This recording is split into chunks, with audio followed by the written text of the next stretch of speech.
কে রে, তুই বসে পড়ছিস কেন? আমার কাজের ছেলের কাছে তুই মাপ চাচ্ছিস? তোমরা আমাকে প্রতিদিন বিরক্ত করো, আমি কিন্তু টিচারের কাছে কমপ্লেইন করব। কে বলবি বল, আমাদের কোনো কিছুই যায় আসে না। খুব ভালো লাগে ফ্রিজিং করতে না ঋতু। টিচারদেরকে বলে কোনো কিছু হবে, তুই একটা কাজ কর, 999-এ ফোন দে। তোদের সাহস অনেক বেড়ে গেছে তাই না? দেখ, আজকে তোদের কি করি। Hello madam. গোলাম, জি ম্যাডাম, আমাকে ভার্সিটির কয়েকটা বখাটে ছেলে অনেক বিরক্ত করছে। আমি আসতেছি ম্যাডাম। তার কাউকে পাইলি না, তুই গোলামকে ফোন দিছিস কেন? দেখ না গোলাম কি করে। তুই গোলামকে চিনিস না। গোলাম?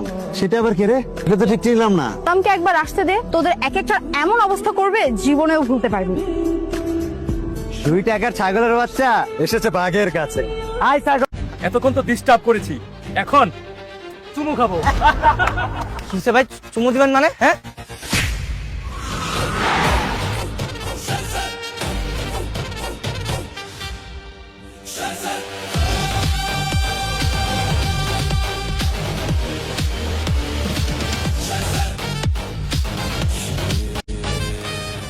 আর কখনো এরকম করবো না, ওদের মাফ করে দেন ভাই।